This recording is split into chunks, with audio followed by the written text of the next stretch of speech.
Welcome to the Mental Health Playbook Incident 2 webinar. My name is Mary Mucko. I am a member of the WPS Provider Outreach and Education team, and I will be your presenter. Joining me is my friend and coworker, Karen Curtis. Karen will be helping me today by monitoring the chat and providing you with some additional information and links. If you have been checking out our live events webpage, you may have noticed multiple webinars beginning with Mental Health Playbook. These sessions are designed to give an entry-level introduction into Part B mental health. Previous sessions can be found on our Encore Presentations webpage, as well as our YouTube channel. Listening to the previous sessions is not something that is required to understand what we will be covering today. I just wanted to make certain that you knew and you were aware that additional education is available. I want to mention the CMS Medicare Learning Network, or MLN.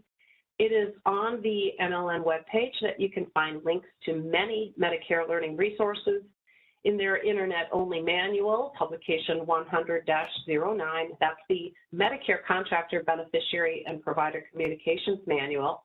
In Chapter 6, CMS states that MACs must use CMS National Education materials like CMS.gov, MLN products, and the MLN Connects newsletter info activities. So because that information is in the CMS Internet-only manual, one MLN product that Karen and I will refer to during this and other Mental Health Playbook webinar sessions is one titled Medicare and Mental Health Coverage. You can see some of the topics taken from that product's table of contents listed here on this slide.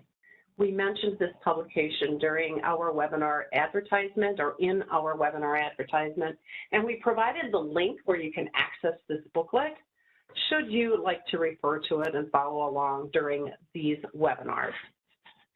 Here is the objective and agenda for today. It should look really familiar to you because these exact words shown here under agenda are what I used for our webinar advertisement. During today's session, I plan to explain the concept of Incident 2, and I'm going to share Incident 2 criteria for mental health services. I'm going to identify who can bill and who can render Incident 2 services. So learners are going to receive an entry-level introduction to Part B Medicare, original Medicare, or traditional Medicare outpatient mental health, specific to Incident 2 concept for payment. So let's get started. Section 1862A1A of the Social Security Act states that no Medicare payment can be made under Part A or Part B for items and services that are not medically necessary. Now, this is the overarching criteria for Medicare payment. Medicare Administrative Contractors, or MACs, will determine that an item or service meets medical necessity requirements if the service meets the criteria here on this slide. It has to be medically necessary and otherwise covered by Medicare. So what do we mean when we say otherwise covered? There are some examples here on this slide. The claim must not be a duplicate. The item or service must be covered by law. We call this meeting statutory requirements. The provider or the beneficiary must meet Medicare's eligibility requirements, and services must be correctly coded. And of course, there are more, but these are the main ones that we refer to when we say otherwise covered by Medicare. Now, this webinar pertains to mental health services, and Incident 2 applies only to services that do not have their own benefit category. The Social Security Act defines these as services that do not have their own payment category and required levels of supervision, such as those listed here on this slide. You can see diagnostic tests, vaccines, and more. What you'll need to remember as I'm discussing Incident 2 today is that this webinar is one in a series of sessions that pertain to outpatient mental health services. It's important to recognize that the rules for behavioral mental health incident to services differ than rules for other kinds of incident to services. When I explain this, a common question usually follows: what does CMS consider as a behavioral or mental health service? And here is the answer to that. CMS provides no list of CPT codes or diagnosis codes to use to determine behavioral or mental health services. CMS has published only the guidance you see right here on this slide.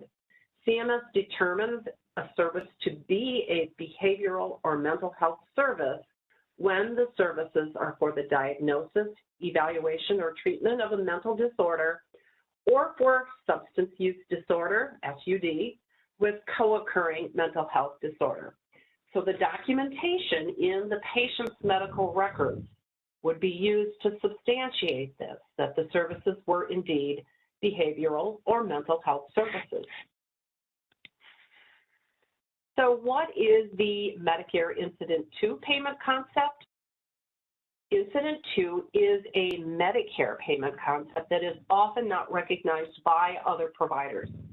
I think we would all agree that Medicare providers receive Medicare payment for covered services and items that they personally render for eligible beneficiaries. Under the incident to payment concept, a provider bills for covered items or services that are rendered or provided to an eligible beneficiary by another qualified individual. Incident to may be allowed only for established patients or subsequent patient visits. It never applies for a new patient. This means that an initial CPT code is never reported for an incident to service. Incident to then applies only for established problems. If a new problem is reported during a patient encounter, that service is no longer considered incidental or incident to. There are many professional services that may be considered for payment under the incident to concept. A provider can bill for or render only those services in his or her scope of practice. Now, what does that mean? Scope of practice refers to those legally defined state-specific regulations, laws, and rules that determine that the healthcare professional is certified or licensed to perform the service. Providers are responsible for knowing and adhering to their state requirements. So for those providers eligible to enroll in Medicare, certification or licensing is verified during the enrollment process. So for those non-enrolled healthcare professionals rendering an incident to service, the professional must share proof of certification or licensing should Medicare request it. So state scope of practice means that you're legally certified or licensed to render or perform that service in your state. When services are provided incident to, there are two healthcare professionals. The billing provider is a Medicare enrolled provider who submits the claim to Medicare and receives payment for the incident to service. The rendering provider is the person who renders the service to the patient. A rendering provider may or may not be enrolled in Medicare. Now, it's important to understand the difference between the billing provider versus the rendering provider. So one might ask, why would an enrolled provider choose to bill an incident to service that is rendered by another healthcare professional? When documentation justifies that all incident to criteria is met, Medicare is going to make payment to that billing provider based on the billing provider's physician fee schedule allowance. This slide shows the fee schedule allowance differentials. Because a physician is paid at 100% of the fee schedule, or the physician fee schedule, sometimes we call that PFS, when the incident to service is rendered by a non-physician practitioner, Medicare is going to pay that supervising physician at 100% of the physician fee schedule allowance, as opposed to Medicare making payment at only 85% when that service is directly billed by the non-physician physician practitioner.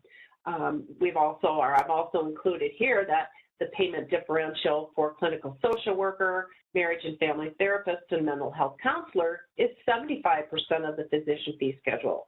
So when performed and documented appropriately, if one of those professionals would render an incident to service billed by the physician, that means that there's a 25% difference in that fee schedule allowance. That is why many providers choose to bill under Medicare's incident to concept.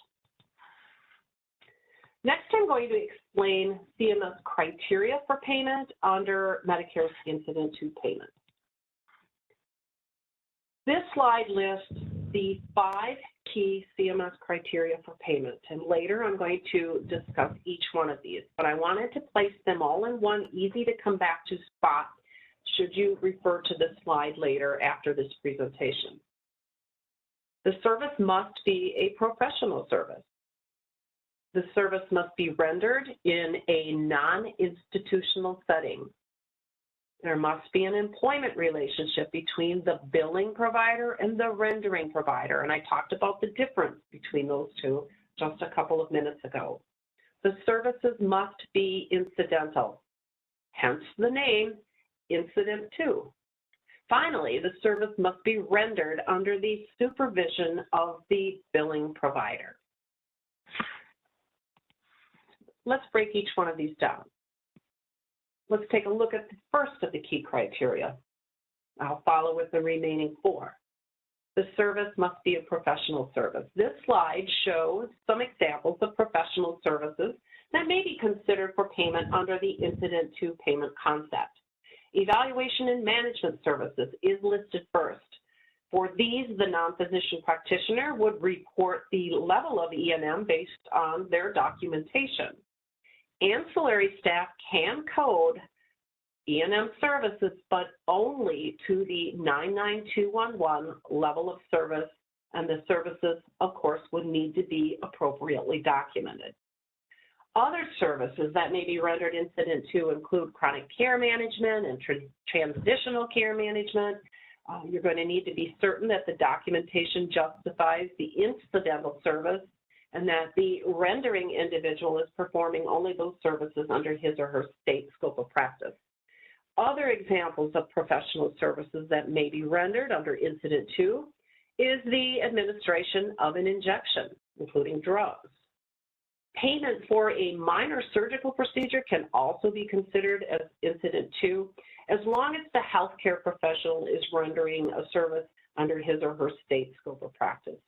On the claim, the billing provider will report the procedure code that supports the service that is documented in the medical record. Let's talk about the second of the key criteria for incident to, that being location. Medicare can only consider payment for incident to services when the services are rendered in a non-institutional setting. And I've listed some examples here on this slide: office or clinic, physician office in a facility, nursing facility. When the patient's home is the setting, there are some additional requirements to consider, and I've included that information here on this slide. You can find requirements that address services in the patient's home in Chapter 15 of the Medicare Benefit Policy Manual.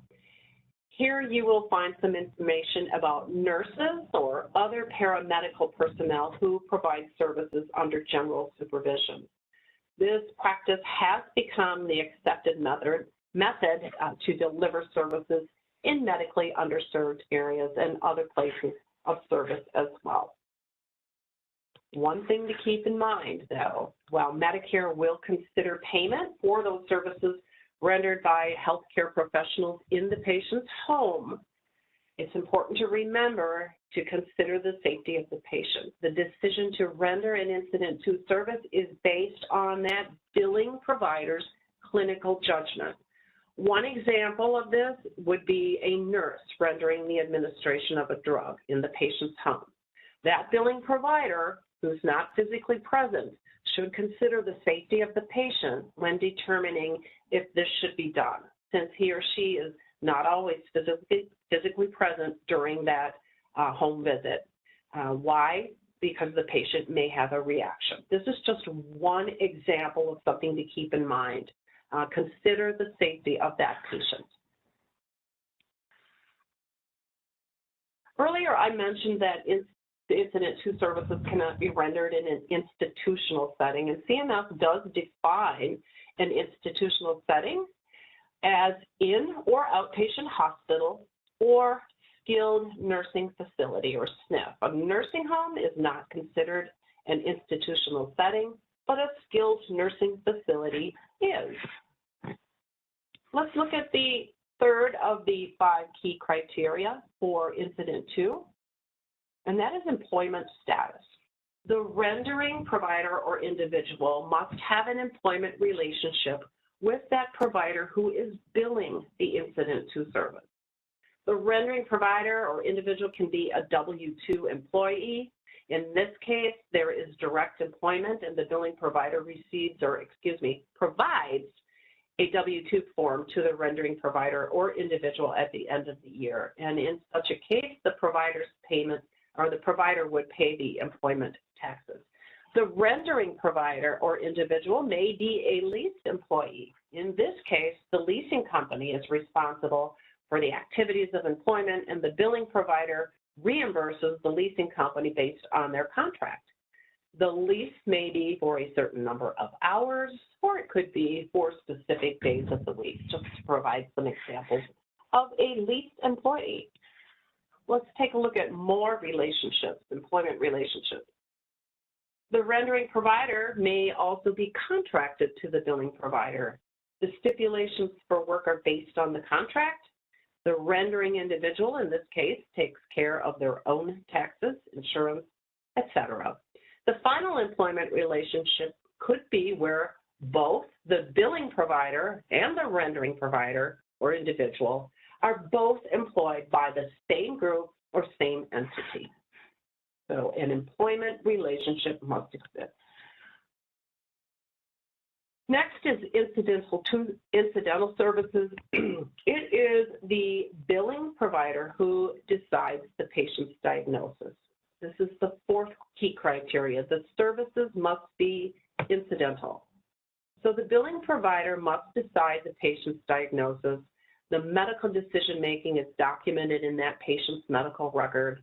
The plan of care is a document that includes that provider's plan describing the type and frequency of services that a particular patient needs.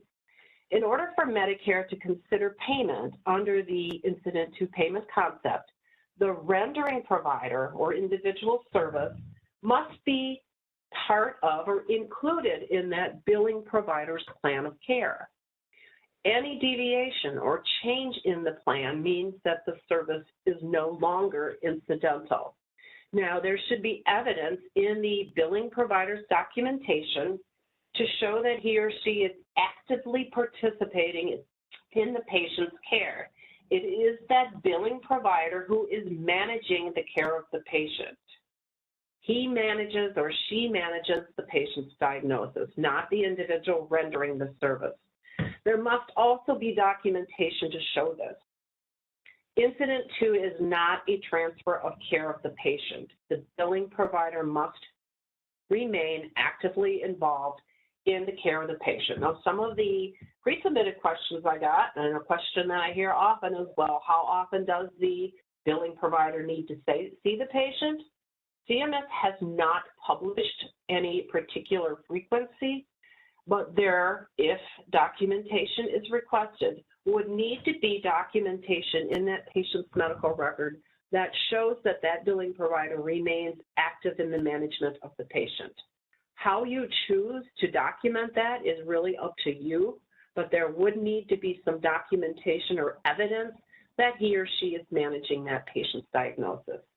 While the billing provider does not need to co-sign the encounter note for an incident to service, it is expected that your documentation is going to show that the provider continues to follow the patient And that would be included in the records. So these records would need to be provided if Medicare requests documentation for the incidental service. Is it a good idea to co-sign the note? That's entirely up to you within your office or organization. It may be an easier way to show that the provider is reviewing or remaining actively involved in the care of that patient. But does Medicare require it? No. CMS does not or has not published a requirement that the billing provider co-sign an encounter note, regardless of who is rendering that incident to service. But we will be looking for documentation in that patient's medical record to show this, should we request documentation later. So what does this mean? This means if the billing provider initially sees the patient in January and it's followed up with care by an individual, maybe a non-physician practitioner that works in the same office, they have that employment relationship, it's a professional service being performed in a non-institutional setting. The individual that's rendering that face-to-face or rendering that service, because sometimes, remember, we have telehealth services, but the individual that's the rendering provider needs to be rendering that service based on the billing provider's plan of care. Now, if the patient presents to the rendering provider for a service and something comes up during that encounter that is new to the plan of care or deviates from the plan of care, the service is no longer considered incidental. For Incident 2 services, there are 2 levels of supervision that may be required depending on the kind of services billed. There is direct supervision, but that's required for Incident 2 medical services. For behavioral or mental health services, CMS will permanently allow general supervision. This is where the information that I discussed earlier, back on slide 10, comes into play. CMS determines a service to be a behavioral or mental health service when the services are for the diagnosis, evaluation, or treatment of a mental disorder or for substance use disorder with co-occurring mental health disorder. It is the entries in the medical record that would document this. So how would we know if direct supervision is required as opposed to general supervision? It's going to depend. Is that a mental or behavioral health service? Can you say, yes, those services are for those 2 sub-bulleted items on this particular slide? Let's talk about general supervision. Here's just a little bit more information about it. A supervising provider does not need to be in the same room or location when behavioral mental health services are rendered incident to the billing provider service. So that, folks, is a description of general supervision, and it applies for mental and behavioral health services that are rendered incident to. Remember that guidelines for other kinds of services are different than those for mental health and behavioral health. To document that an Incident 2 service is covered, this slide lists some items that should be included in your documentation. Now, if requested, these are the items that you're going to need to provide in order to justify that Incident 2 services, all those 5 criteria, were met for any Incident 2 services billed. You need to make certain that the service being rendered is one that's appropriate for Incident 2, and your documentation for the encounter is going to show that. What about the employment status? You need to be prepared to share with Medicare that particular relationship between the billing and the rendering does meet Medicare's employment status requirements. Place of service. The service renders or service rendered follows the plan of care is next here and what you should include in the documentation. And what I'm talking about here is if that patient, started talking about it just a bit ago, if the patient is seen initially by the billing provider in January and is later followed up by an NPP or ancillary personnel in the office, you're going to need to make certain that the documentation for the Incident 2 service includes that plan of care. So if the Incident 2 service comes along in, let's say, February or March, your you should include the plan of care that was set back in January, because that's going to show that those incident to services are incidental and following the billing provider's plan of care. So you may need to dig a little further in that medical record and send along that documentation to justify that you're following that plan of care, okay?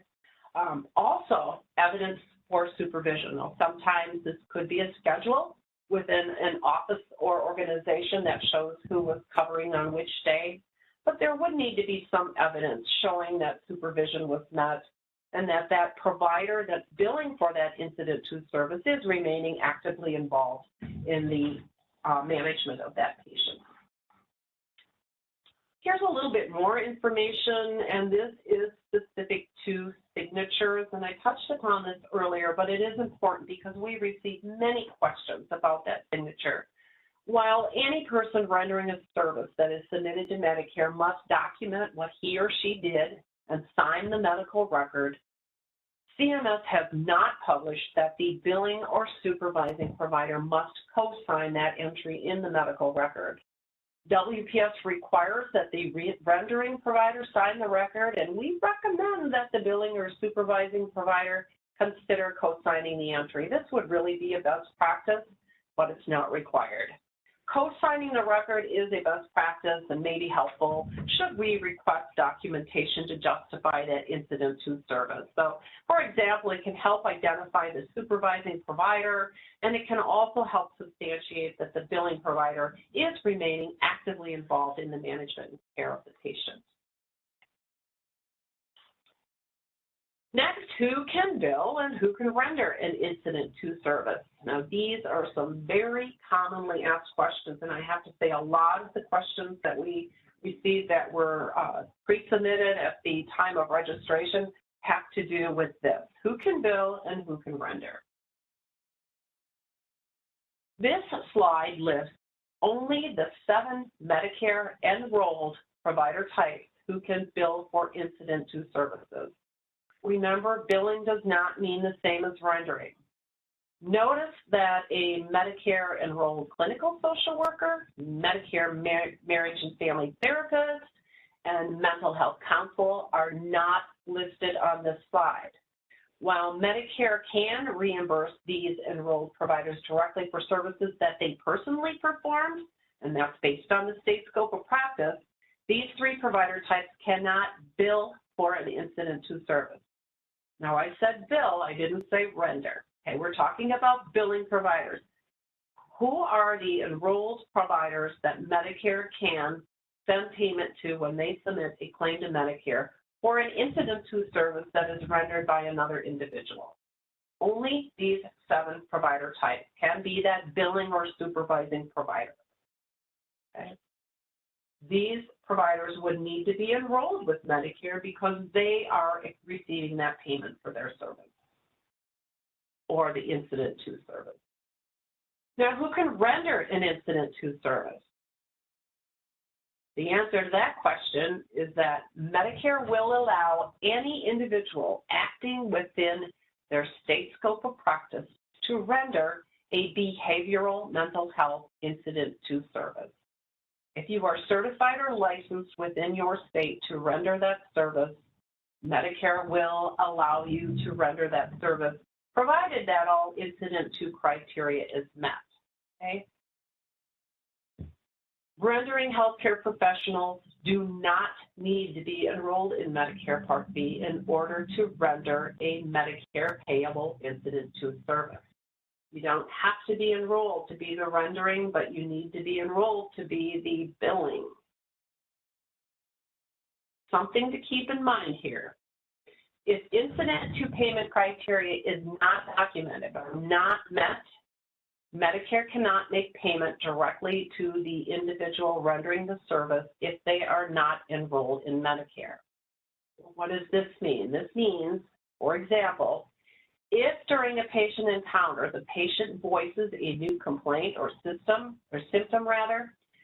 one that is not addressed in the billing or supervising provider's plan of care, this means that the service is no longer considered to be incidental.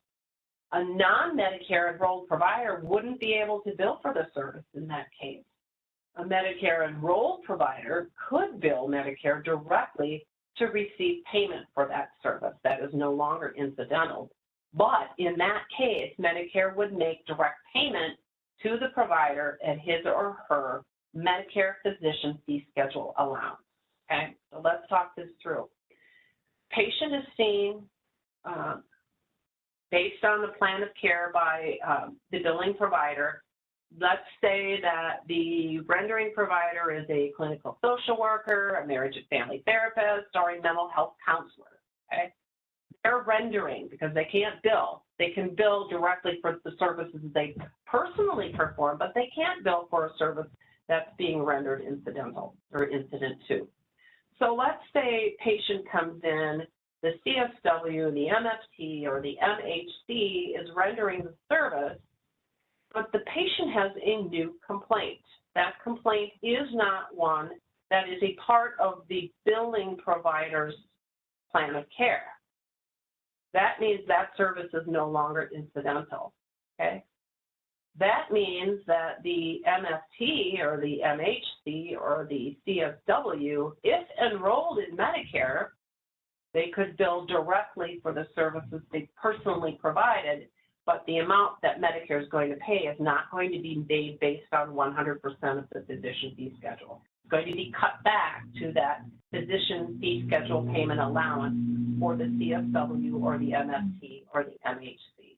Okay, they would bill the service directly then under their own provider number as long as they're enrolled, but if they're not enrolled or there's another provider type, let's say a counselor of some sort that's not enrolled in Medicare, if they are rendering that incident to service and it's no longer incidental, meeting those 5 key criteria for payment, if he or she is not enrolled, then that provider or that healthcare professional rather would not be able to bill. Okay. All right, that is a wrap. I have covered the concept of incident to criteria for mental health services. I talked about who can bill and who can render those incident to services. We do have coming up on March 19th another webinar in our mental health series, and that is telehealth. You can visit our live events page to register for that, and we have some other sessions coming up also. At this time, I want to provide for you just a little bit of information I was asked by one of my colleagues to provide, and it's actually based on a request from another department. If you're returning funds or setting up a request that we request an overpayment from you, in other words, it's a non-solicited overpayment, you've discovered an overpayment on your end, Medicare hasn't asked you for that, there are preferred methods or a preferred method to notify us of that, and that is to use our SecureNet Access portal that's out on our website, the secure side of our website, to submit that refund to us. And I've included embedded a couple of links here on this slide for you to view more information about getting that information over to us using SNAP. Now, if you prefer to use paper, we do have an overpayment notification refund form and instructions out on our website for doing that as well. I just wanted to throw that in to help those of you that discover any overpayments on your end to get that payment or that overpayment into WPS on a timely basis and using the most expeditious manner. At this time, I am going to ask Karen if we have received any questions today that I can help out with. Hey, Mary, thanks for all that great information. We have received some questions. The first one we have is, can psychotherapy be billed incident to when an evaluation and management service is performed by the physician or NPP? Okay, yes. An incident to psychotherapy session can be billed when the physician or NPP is billing for an E&M service. What you'll need to think about here, though, Remember the computer logic. The Medicare claim system or the multi-carrier system, MCS, is going to view that claim when it comes in as the same individual, because your physician's going to bill, or your NPC is going to bill for the E&M, and on that same claim, you're going to be billing for that incidental service that's being provided by someone else. But because the billing provider is billing that incident to service, it's going to look to that computer logic like it's the same person. So what you'll need to do is consider appending any modifiers as needed to show that the service was a separate and distinct service on the same day as the E&M. Our policy does talk about E&M and psychotherapy services being rendered on the same day. And of course, you would need to use that psychotherapy add-on service code. Great question. Okay, our next question is a non-clinical LMFT eligible for enrollment and billing? All right. Well, that question really is one that can be answered by our enrollment specialist. But I want to show you where you can find the qualifications for the various provider types. Looking back to that MLN booklet that we mentioned that we may refer to during this presentation, and also referring back to an earlier webinar that we provided, Karen and I, this is probably, I believe, the fifth in a series of 12. We did talk about qualifications for providers who wish to enroll in Medicare. This is that Medicare and mental health coverage booklet that was published by MLN that CMS asks us to use in our education. So we've done so. If you look at the table of contents, not only will you find some information about the Incident to provision, which is really the focus of this webinar today, you will also find information about the various provider types for Medicare. So each of these sections, I'll try that again, sections, each of these sections for each provider type includes the qualified or the required qualifications, coverage requirements, and payment, okay? So it is right here in this section that you'll find the required qualifications. So the individual that you are asking about now is not a medical doctor, is not a clinical psychologist, not a clinical social worker, maybe is, I lost track of what the credentials were, Karen, that you mentioned. But for all of the provider types that Medicare can enroll, they are listed here in this, this publication. We state the required qualifications for each of these provider types. I think CMS did a really great job on this publication because the requirements are right here. Sometimes you may need to look and dive a little bit deeper into them, so there are some embedded links as well in this documentation.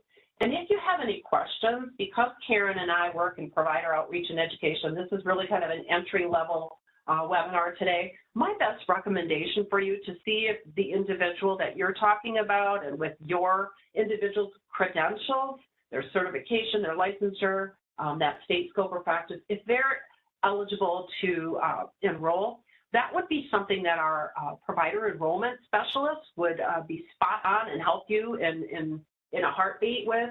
And you can call customer service and ask to speak to a provider enrollment specialist to get that information. They're really well-versed on these qualifications. The qualifications that I know of are those that CMS has published here in this, Medicare and mental health coverage booklet. Next question, Karen? Yep. Our next question is the signature of the supervising or billing provider required in addition to the rendering provider? Okay. Well, this is something we talked about I talked about during this live presentation today. Possibly that question may have come in before I got to that part of my presentation. But CMS has not published that the co-signature of the billing physician is required for an incident to service. Is it a good idea to do that? Oh yeah, heck yeah, right? It can help prove that that billing provider is remaining involved in the management or care of that patient, that they're checking over or they're looking at and agreeing with that rendering provider's documentation. But is it required? No, it is not. Good question. Okay, our next question is, can an LMSW supervise? My first question to you would be, is that LMSW enrolled in Medicare? Whether he or she is, well, if they're enrolled, they have a right to bill Medicare, but a social worker cannot bill for Incident to services. And I'm going back to the page here. Sorry about the scrolling, folks. Going to that provider type. The best way, I guess, go back to that table of contents. Here we go. Clinical social worker. Okay. Qualifications, coverage requirements. These are the qualifications and requirements to enroll in Medicare. We pay only on assignment. It talks about 75% of the fee schedule. Let's see, right here. We don't cover services provided incident to your personal professional services. So a CSW enrolled in Medicare cannot submit a claim to Medicare for an incident to service. They cannot bill it. However, a CSW, whether enrolled or not enrolled, can render an incident to service. I talked about those differences earlier. A CSW can't be the supervising provider for incident to, but they can be the rendering provider for incident to. In other words, an NPP or physician could bill for their services when they're rendering the service incident to. Can they bill incident to? No. So in other words, they're not going to be able to oversee other people who are rendering the service, or manage or supervise, I should say. That's the best word to use. An MFT cannot also bill for incident to services. An MHC, which is a mental health counselor, can also not bill for incident to services. In other words, they can't supervise and submit a claim for an incident to service. Can they render an incident to service? Yes, as long as their state scope of practice says they can. Okay. I just wanted to point out here, PA, the MFT, MFT information is here. We don't cover services provided incident to your professional personal services. Can you render it though? Yes, if your state scope of practice says you can. So that's MFT, your marriage and family therapist. And then your mental health counselor, we don't cover services incident to your services. In other words, you can't supervise it, but you can render it. Okay, somebody else would be billing it then. That's where that billing versus rendering comes into play. When I say billing, I mean it's your provider number on the claim and you are getting payment. Okay, you're the supervising, you're getting that payment, you're billing it. If you're rendering the encounter, then you're the rendering provider as far as incident to. I also want to mention something that's come up often, mental health counselor. Since Medicare started enrolling these provider types, and that was back on January 1 of 2024, you can see right here, I get a lot of questions from people asking me about, can this kind of counselor enroll in Medicare? I want to mention to you that what Medicare defines as an MHC includes a lot of different types of credentialed healthcare professionals. So there may be a counselor of some sort, and I can't give you the credentials right now, but with different types of credentials that really fall into this category, that fall into being or eligible for enrolling as a mental health counselor. There's all kinds of credentials that CMS kind of rolls up into this category, if you will, into this provider type. So even though there are some sort of licensed professional counselor The way Medicare views it is that they are a mental health counselor. So a lot of different provider types are kind of rolled up into this provider category, if you will. Next question, Karen. Yes, our next question is, can a temporary mental health counselor note be co-signed by their supervisor and a nurse practitioner? Well, we talked about signature requirement for Incident to services in that the billing provider is not required to co-sign. But I think what you might be talking about here is that someone that's not yet licensed. Can you read the question to me again, please? Sure. The question was, can a temporary, because it says temp, so I'm guessing, can a temp mental health counselor note be co-signed by their supervisor and a nurse practitioner? Okay. All right. Let's look at a few things. Let me first of all start out by saying a nurse practitioner is eligible to bill an incident to service. Okay. So for this specific situation, your temp person, temp employee, it's a professional service. Where is it located? Where is the location of where it's being provided? Is it a non-institutional setting? Is there an employment relationship that we talked about? Okay, if there is, you're good. Is the service incidental? Is that individual following the NP's plan of care? And is the NP supervising? If that individual is rendering a service based on his or her state scope of practice, and you meet all of those 5 key criteria for payment, then the service can be billed to Medicare. But does the NP have to co-sign? No. Okay, I hope that answers that question. Next question. Yes, Mary, our next question is one I know you've been asked, but it seems to come up repeatedly, so I want to make sure we get to it. Can MA non-licensed staff bill incident to licensed staff during practicum hours training? Okay, so it sounds like a kind of a student situation, maybe, that someone is rendering services as part of their schooling, if you will, or their education program.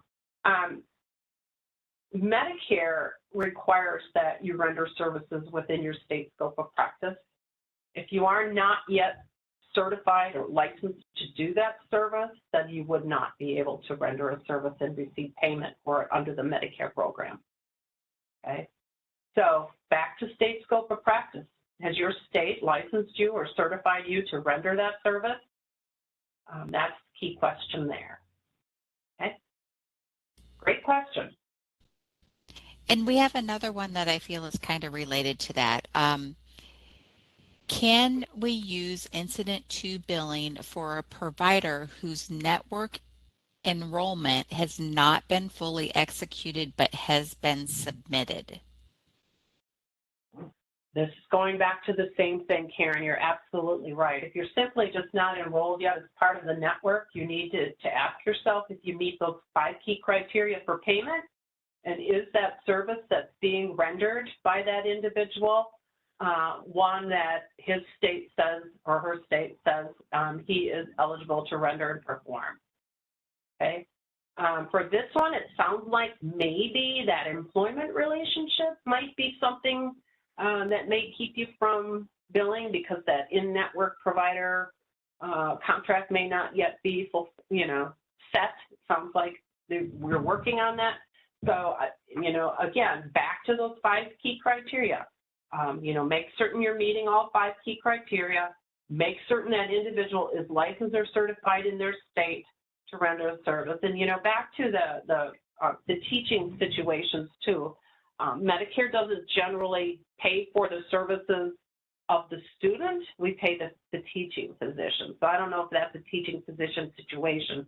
And that's a whole another avenue to go down. But just some things to keep in mind. Other things you might want to look into would be teaching physician requirements, depending on, of course, what that service is that's being rendered.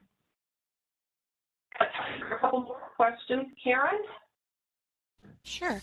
Um, this question is, are LISWs and CSWs the same in Medicare's eyes? That's a very good question and one that I do not know the answer to. But what I would do, and I kind of touched upon this earlier, this is kind of really an enrollment question, not really incident to question, but I do want to help you. Again, we have eligible professionals in this booklet. Any kind of social worker would likely be enrolled as a social worker if they met the requirements. I don't know what those specific credentials that you mentioned mean. But in order to be enrolled as a social worker, a clinical social worker, you would need to meet these qualifications here. If you have specific questions that go deeper than this right here, what I can tell you are the required qualifications, I would recommend that you pick up the phone, call customer service, and ask to speak to a provider enrollment specialist. They really have all of the tools needed to answer those kind of questions, where those of us in provider outreach and education can point you to where it says the qualifications, but we don't have the expertise that our enrollment specialists do. So give them a call and they'll be happy to help you. Another question, Karen? Sure. How do we know, how does Medicare know who is billing incident to? Is it through the use of modifiers? That there may be a modifier that you can use. You would need to go out and look at the modifiers. And you know, that's something I'm going to follow up with you. I know that not all providers use a modifier, so I don't know that it's required. So let me promise you to follow up on that. I know that there's not a modifier that's required, because we pay for tons of claims that don't have the modifier, but let me follow up on that. There's no modifier listed in any of the incident to requirements that I've looked at here, but there may be an informational modifier that can be used. And this is why it's difficult when we review claims, because we don't always know the service is being billed incident to. And that's where documentation comes in really handy.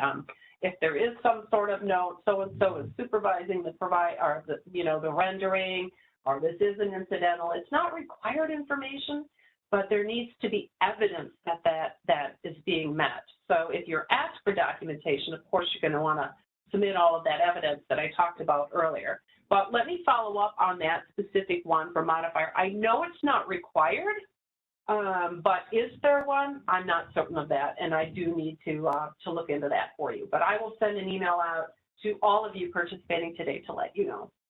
Good question. That's a stuff the speaker one. And Mary, I think the other questions that we got are pretty specific, so those may be something that you need to come back with after looking at those. Okay. And remember, if it's a claim-specific or provider-specific question, you do need to go to customer service, because they'll be able to pull that information. But for those questions that I am able to answer and I have access to information, I will certainly get those out to all of you, either directly to the individual that asks the question or to all of you who are participating today. Some great questions. I thank you very much. But we are coming to the end of the allotted time for today.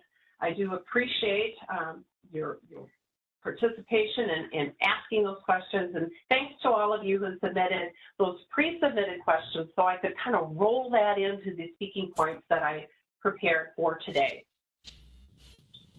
All right. One of the questions that I did get that I do want to go over really quickly is whether or not a registered nurse can render an incident to service. And the answer is yes. A registered nurse acting within their state scope of practice can render an incident to service.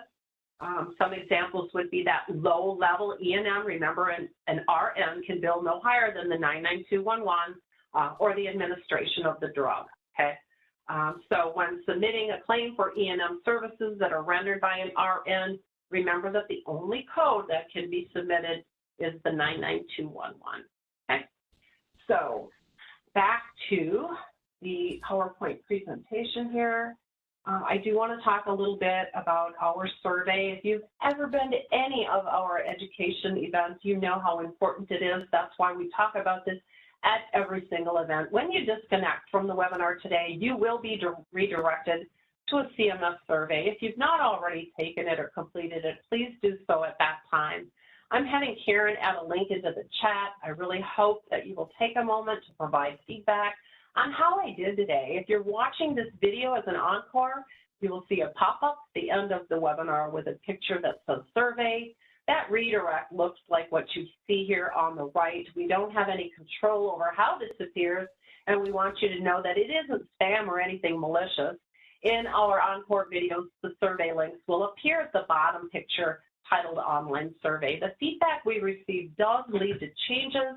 Chapters have been added to our encore presentations in YouTube, and these are timestamps that can be found in the description and not only give you an overview of what we're providing or what we're talking about, but it's going to allow you to jump to those points in the video so that you can view the part that interests you the most. Training indicators were also added to the description of our webinars to help you decide if material applies to you. So you can actually tell from the title, the training indicators, and provide, and we can provide additional information to you, whether it's related to the Part A claim system, the Part B claim system. So we're really trying to hone in on what's important to you.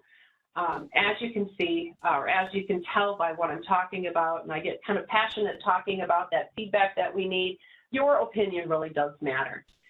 Now, after disconnecting today, you should receive a thank you for attending email. It'll contain contact hours that you can submit to an accrediting body for continuing education units.